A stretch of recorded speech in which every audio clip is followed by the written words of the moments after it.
Hey, welcome to the Geriatric Millennials. This is Jamie. And this is Beth. And we are two oldish, youngish ladies looking back on 2024 and considering what was the best of this year. Every year we do this. We give our best of lists, the things we've loved. Some we've talked about during the year and other episodes. But this is where we put it all together and really like the cream of the the cream of the crop that really did it for us this year. Yeah. Yeah. And then I did not go back and check which of these things that I have said in the past, but I try to do new ones. I try to do ones that I have not talked about. Yeah, I did not go back and reflect either way. I just literally was like, what did I actually enjoy doing this year? Yeah. We're going to start off with movies because I know I'll have a ton and Jamie will have none. I have one. I'm proud of you. I'm so proud. And I mean, I'm laughing to see because like, I think the last 2 years you've said the same movie. So I'm very excited to see what's on your list. That's really funny. Yes. What did I say? I can't remember, but okay. So I don't have a ton. I'll give a few of mine. So I saw this movie on Netflix called Irish Wish starring Lindsay Lohan. And it was kind of like a corny, kind of magical romantic comedy around St. Patrick's Day and like this girl that I can't even remember any of it. The only thing I remember is but it was one of the best movies you've seen okay, this year. I won't say it's like I loved it, but it just was like I like the genre of movie where you get a second chance. So it's like she's on one path and now she gets to see what her life would be on this other path. And that's one of my favorite genres of movie. So like It's a Wonderful Life. Love that for that reason. You know, like there's just a plethora of films like Sliding Door with Gwyneth Paltrow. Like there's all these movies where you say like The Divergent and then like what happened. So I just love that kind of stuff. Yeah. I have a couple book recommendations for you then that are along those lines. Oh, I love that. Yeah. I brought this up earlier this year, but I really like that Anne Hathaway movie, The Idea of You, where it's like the 40-year-old woman who falls in love with like the young pop star. It's based on a book. And after I saw the movie, I read the book. The book was really good, but I like the way the movie ended better. And so I really liked the movie, but it is a little risque. Oh, I've never heard of it. Okay. I literally have talked to you about it 3 times now. No, you have not. What? Yes. What's it called? The Idea of You. The Idea of You. Okay. Yes. Well, I did see a movie this year.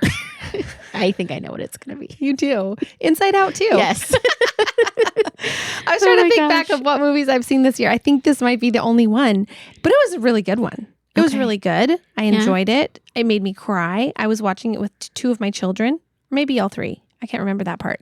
I just remember thinking it was so relatable and like as me as a person, but also as a parent because it's a coming of age movie with a kid and their feelings and experiences and emotions that they go through. And it articulates it so well that it was just an impact. It was really good. It was a really good movie. That's awesome. What else can I say? It was a good movie. I enjoyed it too. It was a good one.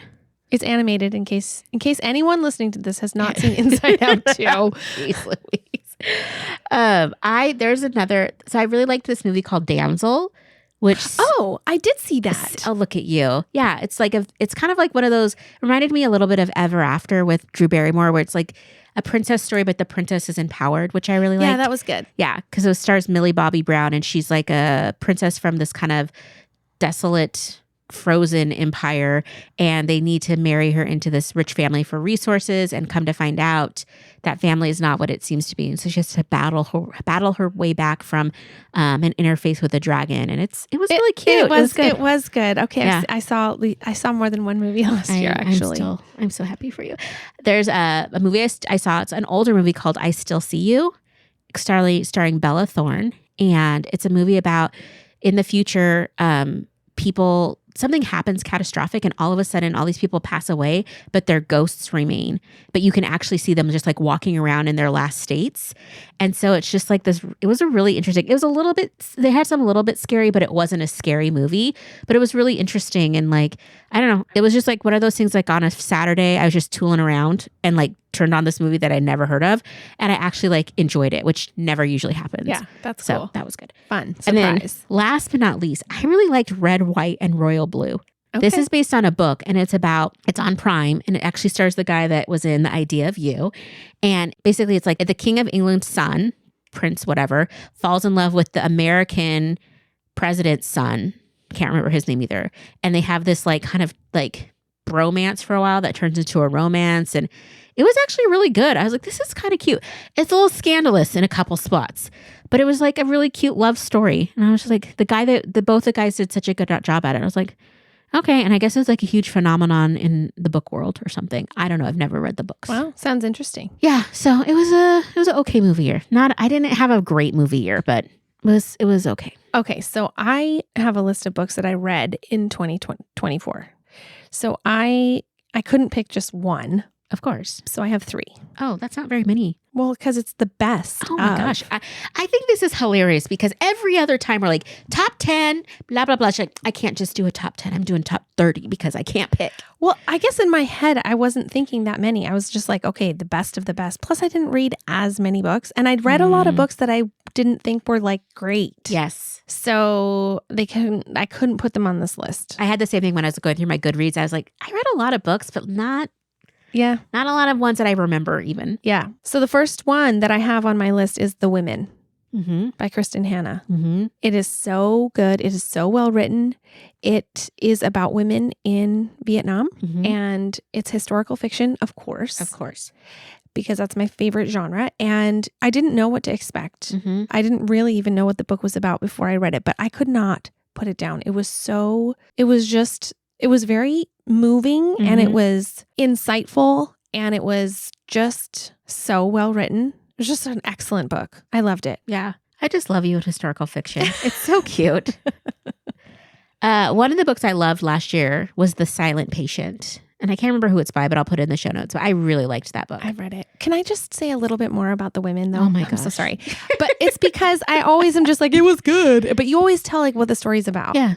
And then I have a hard time remembering it. But I want to just say that one of the things about this book, The Women, was that, which I wasn't aware of in history, was about women being in Vietnam and then coming back and America essentially denying that they were even involved in any way, shape, or form. Mm-hmm. They're like, oh no, women weren't in Vietnam. Mm. Like she was trying to get help for trauma. Yeah. And nobody would help her because she would go, it would be help for veterans. And they would just say she couldn't be a veteran. She wasn't a veteran. Oh man. She was a nurse. Oh gosh. And she was on the front lines and was experiencing incredible trauma constantly. And so she had all these issues as a result and she went to the VA, I don't know how many times, trying to get help and nobody would help her because they were just like, nope, you weren't there. And she's like, literally what? Was. That's her and the awful. Other women that were there. So that's what it's about. It's about their friendship that they connected there. And then throughout the rest of their lives, they were there for each other after the war and through all the ups and downs that they experienced as a result of having gone through all of that trauma. And so there's a little bit bigger picture of that book. Okay. Back to The Silent Patient though. I don't remember much about it. It's a psychological thriller, isn't it? Yeah. And I don't want to say much because like it's been out for a million years. If you haven't read it though, it's like most of the books on my list are like thrillers. Some have twists, some don't. So I don't really want to give away if it does or not because I hate it when people are like, wait till you hear the twist. Yeah. But all of my books are thrillers basically. But I really liked that one. I thought it was really complex, but I listened to it and the audio person did a really good job, but it was one of those books I couldn't stop listening to it. Like I think I listened to it in like 3 days and it was like, hours and hours long. So yeah, it was really good. So another great thriller that I read was The Coworker. And I talked about this before, but basically it's this story that centers around a woman that's neurodivergent and the relationship she has with this other woman in her office, and somebody dies. There's things that happen. It was like one of those like kind of edge of the seat type of thrillers for me. And I think the girl's name, forgive me, I think it's Frida McFadden. I think it's her name or something. But I read a bunch of her books now. She wrote The Maid and some other things. Oh, The Maid was so good. Yeah. So it's like, and they have like a ton of books. And I was just like, oh my gosh. Like I actually put another one on my list too. And originally then I took it off because like you're not getting to the same author. But I was just like surprised because I didn't realize they wrote the same book, or I didn't realize it was the same author. And I was like, oh, those were great books. And so now I think I bought 5 more, even though I'm not supposed to. So anyway. You and buying books. Okay. The second one on my list is The House in the Cerulean Sea. Ooh. And this one, is actually not historical fiction. Oh, nice. It is more on the fantasy side. What is a book called when it mixes? Like the whole, so the whole world isn't like magical, but it has elements of magic. Do you know what that genre is called? No. Because like when you're in, okay, well, it doesn't matter. It's called The House in the Cerulean Sea, and it is about a social worker, and he has to go check on this house and the well-being of the kids in this house. And the kids in this house are all special. Okay. And it's about that experience and his relationship with them and just kind of building the trust and getting the full picture and the caregiver of those children and their relationship. And it's actually so sweet. It's such a delightful book. I highly, highly recommend it. Huh. It's the way you're describing it gives me Miss Pettigrew's House for Unconventional Children or something like that. Yeah, I haven't read that. Yeah, but same kind of vibe, I feel. Yeah. And that's not the name of that book. No, it is not. I know what you mean, though. Yeah. I think that you've read this book, Listen for the Lie. Oh, yeah. I loved that book this year. Oh, yeah. It was so good. Again, it was a thriller, had a thing about mystery type of thing, but it was really interesting. Oh, it totally was one of those things like what's reality, what's not. I realized that I do like thrillers. They're so fun. The suspense. Yeah. And the intrigue of, wait, what? Who? What? When? Yeah. Well, and I was looking back at my Goodreads, and I ended up reading a lot of this one author that wrote like it's like the Horrible Fae or something like that. They were like a bunch of fae and vampire books I talked about earlier that were a little spicy. Yeah. But I realized like I don't really love the spicy books because they are like, they go from like interesting world building and all of a sudden it's like real intense. And I'm just like, I don't need to like, okay, that was cool, but now I'm just skimming and trying to get to let's move the story forward. Go back to that. Yeah. I don't need to hear about anybody's throbbings and things and pulses. I just want to find out where are these fae going? What is this vampire world? Anyway. Is fae a fairy? Yeah. Okay. Yeah. This book I read at the beginning of 2024. It was one of my book club selections, and it was really funny to me because there were only 2 of us in my book club that liked this book. The rest hated it. Most of them gave up. Like they were actually saying that it was a horrible book and they really didn't like it.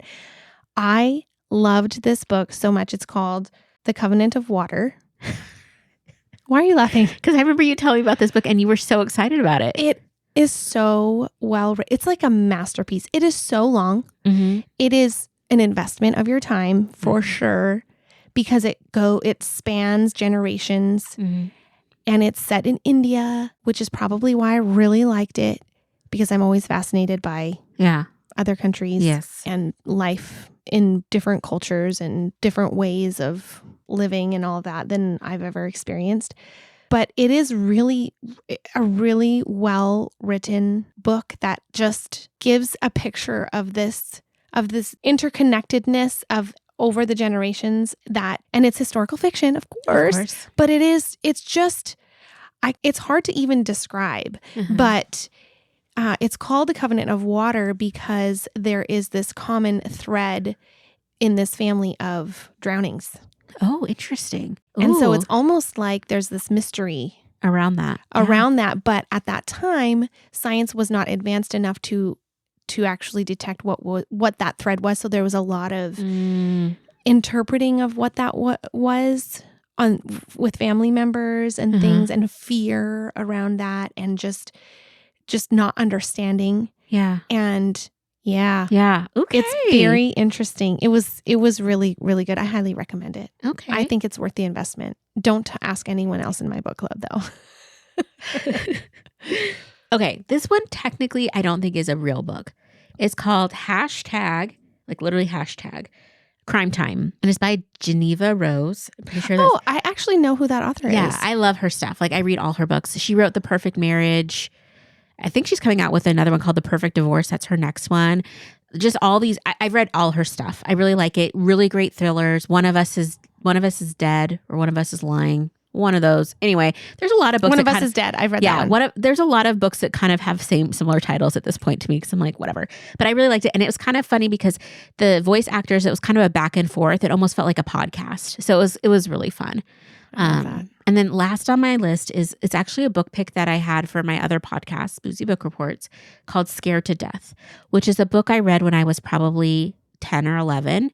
And I hadn't read it since then. My mom had given me a box of my old books and I found it in there. And it was so good.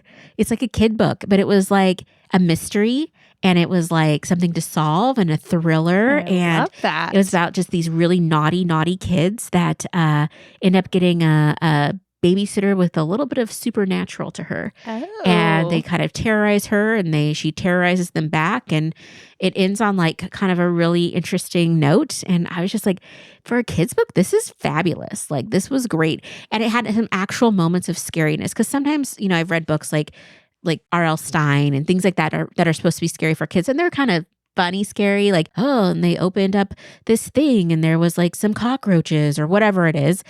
This was legitimately scary. So it was super fun. I love it.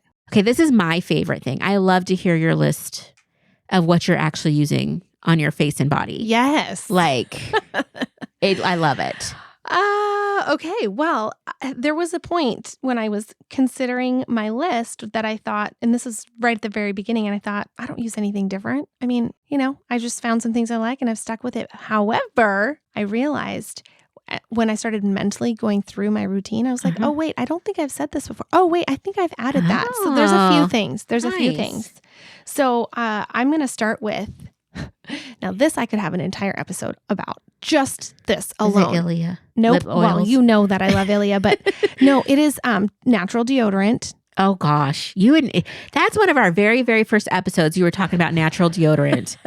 Well, I have been on this quest for years, over half of my life. Yeah.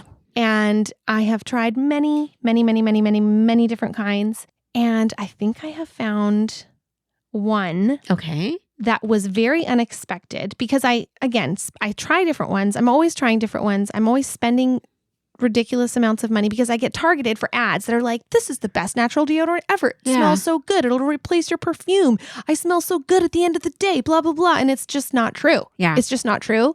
But I get sucked in and I try it. And then I'm like, not true. But this was a recommendation from a personal friend. And I thought there's no way, but I'm going to give this a try because it didn't cost that much. It's the Thai Crystal Deodorant Stone. Okay. Off of Amazon. I got a 2-pack for $10. So one of them is $5. Mm-hmm. What it is a chunk of mineral salts. Mm-hmm. And that's it. Yeah. And you have to put it on wet. So you either wet the stone or I like to put it on after I take a shower. I don't dry my armpits and then I just use the stone and just rub it on there. And it kills the odor-causing bacteria, I guess, because I think it actually works. It works better than all the other ones that I've tried. And I have put this to the test. I've been wearing this for months now. I would not say that I'm 100% odor-free 100% of the time, but I think it works pretty darn good. Nice. And it's so cheap. There's no residue because there's nothing there on your skin except for maybe molecules of salt, I guess. Mm-hmm. I don't know. I think it's great. Now, I will use it in combo with another kind of deodorant that I've been using for a couple of years called Kapari, and I do like that one. So it's only when I'm like going to be excessively sweating, like going to a dance event or something where I have a sleeveless top, I'm really sweating, and I'm in close contact with different people because I'm dancing with them. I really don't want to smell bad. So I'll do like the double. I'll do the double. I'll do the deodorant crystal and then I'll put my other one on top. But most of the time I'm just using this crystal deodorant thing. Isn't that I love that for you. I'm like, isn't that interesting? It's so interesting to me because this is, a big part of my routine existence is stupid natural deodorant quest. So amazing. There you go. Okay. I like that. I stumbled upon something. It came in one of my FabFitFun boxes. I keep threatening to cancel my membership. You love it too much. You get introduced to these products. That's what I was thinking. I was like, I don't have a lot of new products that I try because I don't. How do you get new products? Well, and again, I was going to cancel and I went back through and looked at all the things I got because you can see online your past like boxes. And I'm like, I use half of it. And a lot of the other stuff I either give as gifts or, find another purpose. So anyway, this is a Korean brand called Tony Moly. I'm probably saying that wrong. Come at me, bro. But it's called Plumpkin, and it's a retinoid eye cream, and it came in a little pumpkin thing, like a little Cute. like whatever. And I was like, and a lot of times I've been just like putting that stuff away and not using it. But I started using it in October because I'm going to be festive.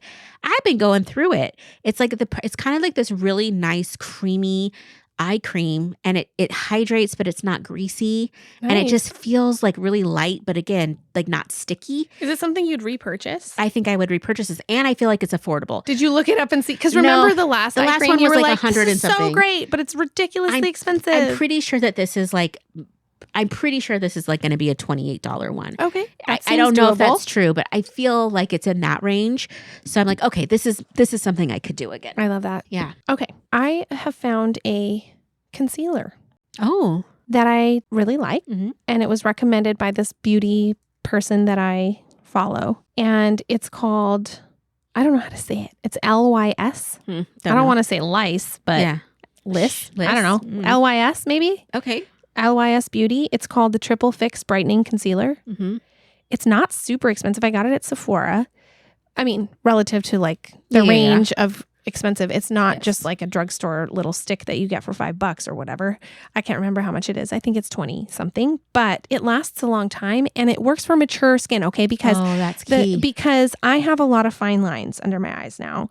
And but I do want to use a little bit of concealer because I also have dark circles. And so when I do, I don't want it to settle into those cracks and crevices and then look, weird and whatever. And so I like that it's just really light and it doesn't, I just like how it blends and I can just put it directly on my skin. I don't need anything else under it or whatever. Anyway, I just really like the formula and I recommend it now. Very cool. So I'm obsessed with the Ordinary glycolic acid. Okay. I brought this up a while ago about putting it on your feet to help like shed skin, but you also can put it underneath your arms to help like with discoloration and like some people use it as like actually like to help with the bacteria so they don't smell. Like basically it's a great all over, like I just put it everywhere that I want changes. Okay. And I just does it make you peel or something? Nope, it's not that. I don't know what it does, but it's not super abrasive or anything from what I can tell. Like I have fairly sensitive skin. Like it's not, I don't know. It's not crazy, but like also like if I try a new deodorant, a lot of times I'll get like just my skin reacts. But this, no reaction. It's just supposed to help with a bunch of different things. I don't even know, but I just like start rubbing it all over my body and all my problem areas and just hope for the best. Okay, so this year I discovered a wave hair crimper. Oh, okay. So, back in the day, the crimper with like the little like straight lines, like back and forth, little triangles. I mean, that was fun back in the 80s. Yep. I don't have one of those anymore, but now they make these crimpers with like waves. And I just think it's really fun and it's cool. Like it just is just a different fun hairstyle every now and then because it takes some time because you got to start at the top and you got to like work your way down every little section of your hair. I like how it looks and I think that it would look even better on like my longer hair that I used to have because I cut my hair this year. So eventually when I grow out my hair again, might use it a little bit more often. But I do like the look of the wave crimper. Okay. I'm here for it. Speaking of hair, I really like Amika Soul Food Conditioner. It's kind of like a heavy like hair mask that I use in my shower. I usually only wash my hair twice a week. And so once a week I put this on and it just nourishes my curls. And I love the smell and it's like the perfect weight and consistency for my hair type. And I just really like it. And it's like $28, but it lasts me almost a year.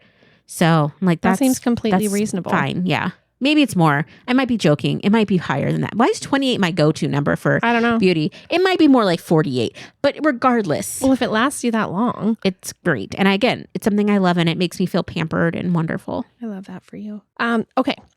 I have discovered an eyebrow product that is called the NYX Lift and Snatch Eyebrow Tint Pen. Okay. And I like it because it's literally like using a pen. instead of, I mean, there's so many different eyebrow products out there now, but I like it because you can be so precise and it's also just a great formula. Like it just, I like how it goes on and I just use it a little tiny bit, like here and there where I feel like I just need like one little hair stroke. And so, yeah, I really like it. I like it better than a pencil. I'm not great with eyebrow doing things. Like your brows look great. I have tried to use pencils and stuff before, and I look like a child that's gotten into her mama's makeup, and it is real bad. I think you might want to try this product because you can just, it's buildable. I know.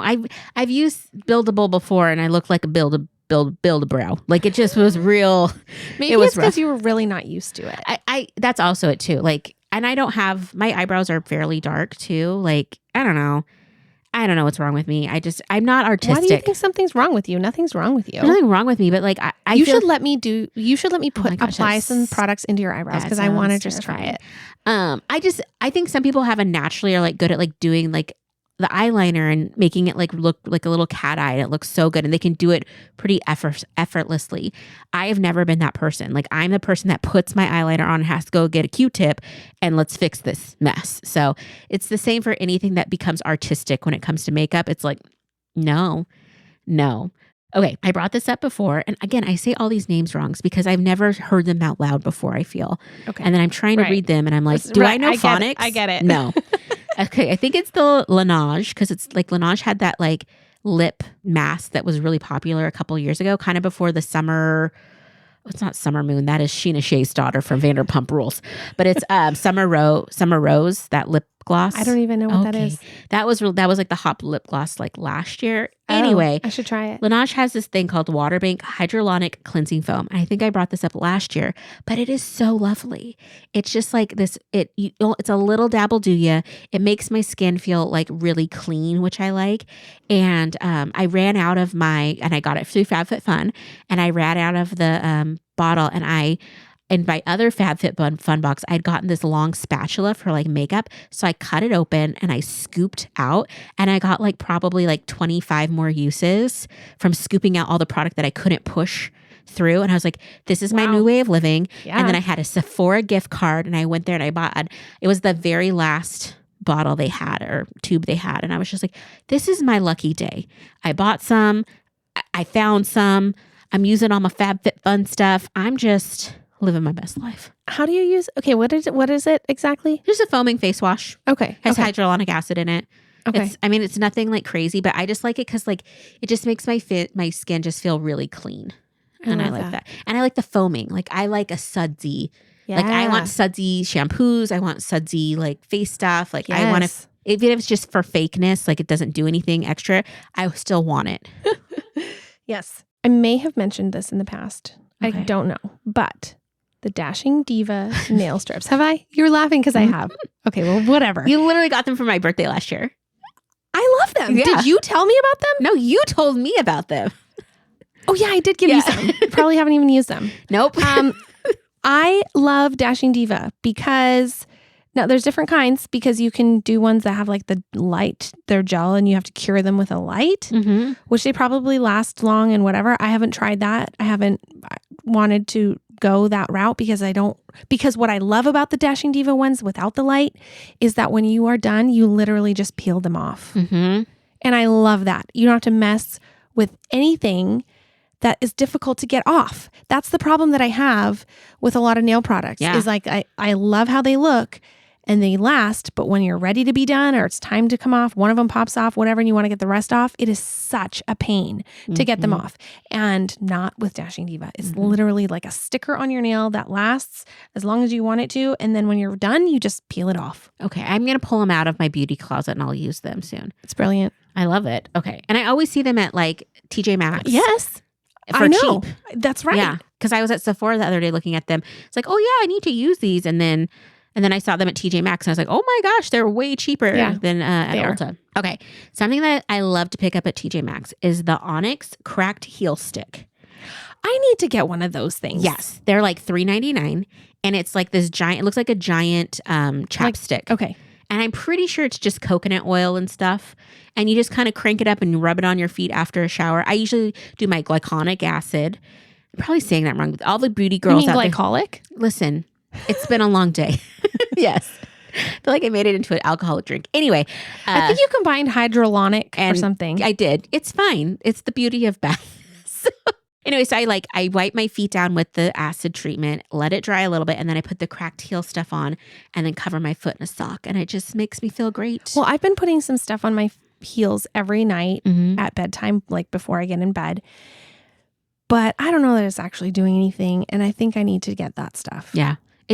I really like it. I feel like I don't like to just put it on and then have a open foot. Like I like to, you got to put a sock on to lock it in. For sure.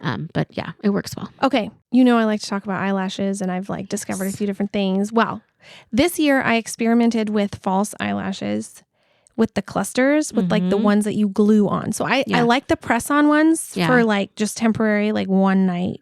And I've had fun with those. But I tried the ones where you basically glue them on and they last, several days. And I've actually I've enjoyed the experience. Now, I will say that at one point when I was removing them, a patch of my eyelashes fell out, which was horrible. So, disclaimer. Sounds traumatic. Okay. But for the most part, it's been a pretty good experience because what I love about it is like once you've applied them and glued them and whatever, once they're on, they're on. Yeah. And they last a couple of days.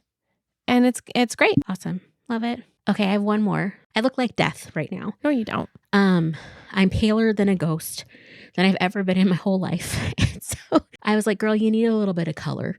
And so I went and got some blush. I'm not wearing it today. Jamie's very excited, but what did you get? I went to Sephora and I got the NARS brand. And then the name is Orgasm Okay, X. I've heard of it. I was going to ask you. And I put it on and it was so weird because I did a swatch in the store and it was a little like, I really liked the color. But then when I was like driving away in the car and the sun hit it, I was like, oh, that's intense. And so it has a lot of pigmentation. A little goes a long way, I'm sure. Yes. So I like rubbed it off a lot to just make sure if I still liked the color so I could go return it if not. And anyway, I did. And I wore it to work for the first time because I was just feeling gross. And anyway, one of my friends like, are you, what blush is that? And she kind of spotted it. It was a NARS. She's like, oh, I have one too. And she's like, I have Orgasm. She's like, I also have one that's called like Pink Puss or something. I don't know. They have very like naughty names. So anyway. Okay, but you recommend it? You like it? I like it. Yeah, it is it's buildable. It's a little dabble. Is it a cream? Is it a powder? It's a powder, and it has shimmer in it. Like you would love it because it's like you glisten in the sun. Yes. Yeah. So I'm surprised you didn't go for one of the blushes I recommended, Beth. I only did it because I was there. Like I only did it because like. Were you at Ulta or Sephora? I was at Sephora and I was buying you didn't go to Rare? You didn't go check out Rare Beauty? I was walking around that store forever. I'm not trying to make you feel bad. I'm just trying to understand why. I mean, I think that probably NARS has got that this particular blush has gotten a lot more. I've even heard of it. Like people talking about it. Like it's a great blush. And I like that brand. I like their still. lip pencils and stuff from the past. I was just trying to spend my gift card money and it was real challenging because I didn't know how much was on it. And I already had like a couple other purchases that were expensive. Oh. And then I ended up didn't even use all my balance. So anyway, next time I'll check out Rare Beauty. Anywho, we have more to say on this. Absolutely. 2024 was a great year. There's a great year. Well, I was going to say it was a great year, but in a lot of ways it wasn't a great year. We're going to talk about that still. But the best of. So we're going to break this into a part 2 and we will come back with even more great things. If you're enjoying the podcast and would like to support the show, you can share episodes with your friends and family, follow us on Instagram at The Geriatric Millennials, or leave us a positive review and rating, all which help us to grow. Our theme music was created by the Finley Ghost. Check out their latest album now. Thank you so much.